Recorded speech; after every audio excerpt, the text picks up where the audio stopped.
Hi, I'm Kaylee, and this is my reading vlog for days 5 through 10 of the 30 Books in 30 Days Readathon.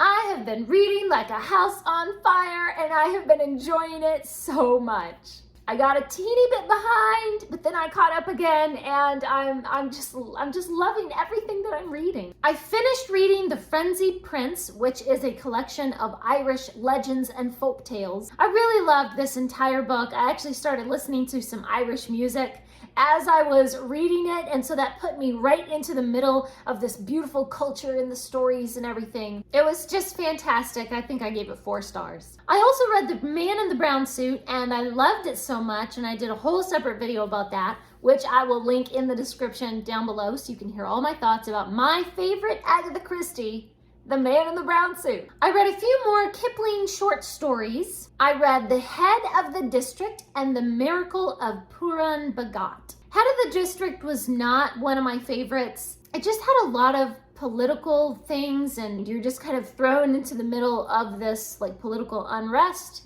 and there's a new person who's the head of the district and nobody likes him, and politics ensues.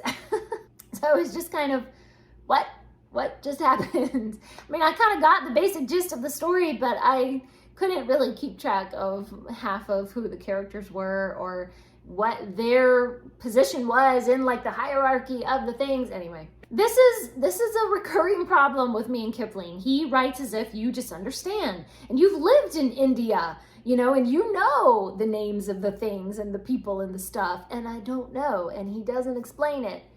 However, then I read The Miracle of Puran Bhagat, and I know I'm saying that wrong. And this is actually one of my favorites. So I think I've read this story twice before, and this was probably my 3rd time rereading this particular short story.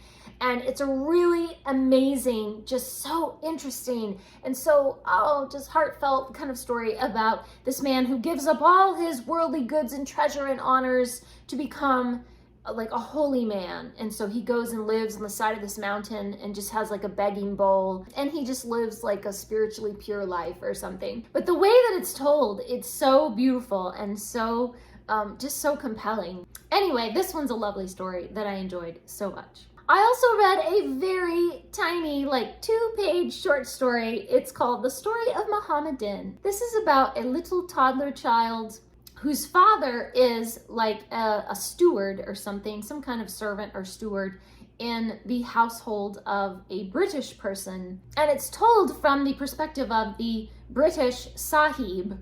And this little boy goes out playing in the garden and messing up the Sahib's garden, and he's afraid the Sahib is going to be angry. But he's just a cute little toddler, and of course the Sahib is not angry. It has a very tragic ending.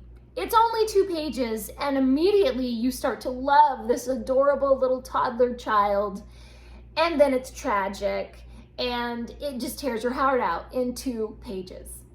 A lot of Kipling short stories end with somebody or other who dies, and it's always really sad.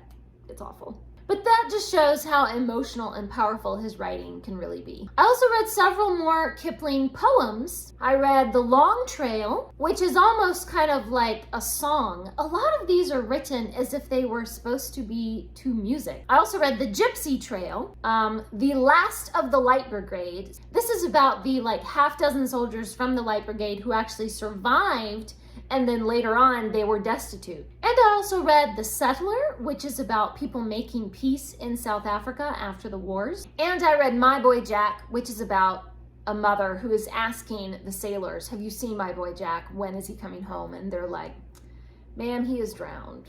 But you should be proud of him because he led a good life and he was brave at the end. So many of these poems are really, really sad. Everybody's either dead or destitute, one or the other. So what a delight. I also read the Bobbsey Twins in Mexico. I was really looking forward to this one because I grew up in Mexico as a child. So I was delighted with this to discover that the Bobbsey twins actually visit the same part of Mexico where I grew up, which was Mexico City. And they visit the pyramids at Tenochtitlan, which I have visited many, many times. And Bert even climbs the Pyramid of the Sun, which I myself climbed many times, both as a child and as a teenager. So it was just so delightful. Oh, just so wonderful. And I was very, very happy with the way that the Mexican culture was portrayed and the heritage and everything. I think that the author really captured just the friendly atmosphere and how very polite Mexican people are. At one point they go to a market and it was so perfectly described. I felt like I was back at my home market in my town in Mexico when I was a girl. This book actually made me so homesick that at one point I started crying because I was just like, oh, my childhood. I only wish that the Bobbsey twins spent more of the book in Mexico because they don't actually go to Mexico until like the second half of the book. I ended up giving this one 4 stars. It was such a delight. I also read a couple more Agatha Christie short stories. I read Yellow Iris. This is another Poirot short story where Poirot joins a dinner table at a restaurant and the table is decorated with a flower arrangement of yellow irises. And as he begins to talk with all the people around the dinner table and meet some of them, he begins to realize that there is a deep mystery and one person sitting around that dinner table is in danger for their lives. So it's up to Poirot to stop the murder before it happens. I really loved this short story. It doesn't have a super complex plot, but it definitely gets you thinking like, wait a minute, it could be them, it could be them. Maybe they're the one that's gonna be murdered and they're the murderer. Or no, wait, maybe they're gonna murder that one. So it was just really fun. And then of course at the end, Poirot gets it all figured out and you're like, oh yeah, that makes sense.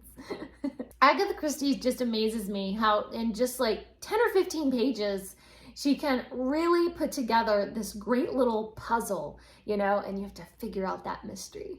I also read Miss Marple Tells a Story. So Miss Marple is just sitting at home and some people come to her and they tell her the story about how this man's wife was murdered and he is suspect.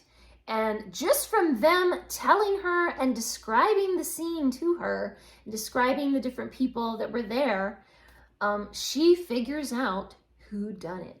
I don't love Miss Marple as much as I do Hercule Poirot, but I do like Miss Marple and I enjoyed this one as well. And then at the end, when I heard Miss Marple's explanation of why the whodunit was that person, then I had to like turn back and be like, oh yeah, that's the person. And now I see where the clues were there the whole time, but I never thought of it that way until Miss Marple explained it to me. I've also read a few more of Lord Byron's poems. Of course, one of his most famous is She Walks in Beauty. It really is a lovely poem, and I mean, no wonder it's so famous. It's just beautiful. It sort of reminds me of one of Shakespeare's sonnets or something. It just has this lovely flowing language, you know, that just kind of sweeps you along into a world of enchantment.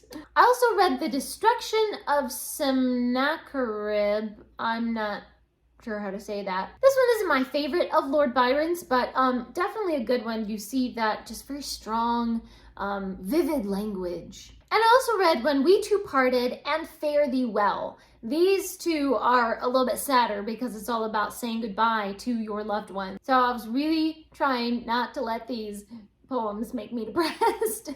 I read The Abolition of Man by C.S. Lewis, and I've done a separate video about this one as well, so you can look for a link to that in the description down below. And I read Bilbo's Last Song by J.R.R. Tolkien. This is not a very long poem, but the thing that makes this book so special is that it is beautifully illustrated. There are various illustrations on each page. So there are illustrations showing scenes of Bilbo traveling. Those are the main illustrations that kind of go together with the poem as Bilbo sings his last farewell. But then underneath that are these smaller little illustrations showing Bilbo's reminiscences about his first adventure in The Hobbit. So it shows him meeting Thorin and the dwarves and going off on adventures with them to the Lonely Mountain along with Gandalf. So it's really lovely. It's almost like you're getting Bilbo in his first adventure and then kind of in his last adventure. As soon as I finished The Frenzied Prince, then I picked up Welsh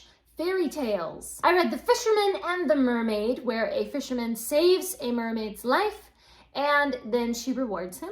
I read The Fairy's Revenge, where a farmer plows up the meadow where the fairies had been having their dances and they take their revenge on him for ruining their ballroom. And I read Gwarwyn Athrot, which is the tale of a bogey, or sometimes in fairy tales you might say a brownie, where they will do work for you around the house as long as you feed them, but if you play a trick on them or if you're mean to them or say something they don't like, then they will turn vengeful. So I've really been enjoying these old-timey fairy tales. And I also read Royal Magic by Ruth Chu. I've read 2 or 3 other books by Ruth Chu, and I really love her enchanting writing style. She just has this way of kind of taking ordinary children and throwing them into some magical situation. And it's kind of silly, and the magic doesn't always make sense, but if you just kind of go with the flow, it's this really lovely, lovely story. And Royal Magic is no exception. Cindy and Jack are visiting a museum when they are magically drawn into one of the displays of Africa, and they are transported to an ancient African civilization called the Edo Empire. I'm not really sure how to pronounce it. And when Cindy and Jack are introduced to the king of that empire, then they find out a royal secret. So there's some political intrigue thrown in as well. So they have to learn how to navigate this new interesting culture, and we get to see the mannerisms and the social hierarchy, and they have to kind of find their way back home. I thought it was so cool that we get this historical look at this real ancient empire that actually existed. But the plot is fairly simple. You know, it's written for children, but it's still interesting enough to keep the attention of an adult. And the history is so cool that I actually went and had to look online and Google it and look on Wikipedia all about this ancient empire.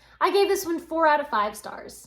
And I read The Mysterious World of Agatha Christie. It's interesting because this book was published just the year before Agatha Christie's death. So this was published in 1975, and Christie passed away in January of 1976. It includes a few chapters of biography about Agatha Christie and some analysis of her works and her characters. I was really disappointed in this book. First of all, the author includes some major spoilers for the ending of Murder on the Orient Express and several other books. So I actually started skipping ahead anytime that I saw the title of an Agatha Christie book or play that I have not read yet, because I was so afraid of spoilers. Secondly, the information about Christie's life and her background did not look very reliable at all. At one point, the author says that Agatha Christie's father died when she was quite small, is what it says. And it says, and I quote, Agatha herself remembers only her mother. So this is very misleading. It makes it sound like Agatha Christie must have been extremely young, like 3 or 4 years old, to not have any memory of her father, because it says she only remembers her mother. However, the truth is that Agatha Christie's father died when she was 11 years old. I mean, the information in this book makes no sense at all. It's completely misleading. But there were a few places that had quotes directly from Agatha Christie herself, talking about her books, talking about the success of her theater plays. I really enjoyed one quote where she talks about how much she loves Dickens and Trollope and Jane Austen. And I was delighted to find out that Bleak House was her favorite Dickens, and it's one of my favorites as well. This book was okay, but just not particularly good. I ended up giving it 2 stars. All right, and those are all the books that I read on days 5 through 10 of the 30 Books in 30 Days Readathon. Please leave me a comment down below and let me know what are some of the good books that you've been reading so far in this readathon. And if you know of a more reliable and a better biography of Agatha Christie, please let me know. Please recommend me a good biography to read, because that one was just no good. Thanks for watching. Please subscribe, and remember, the right book in the right hands at the right time can change the world.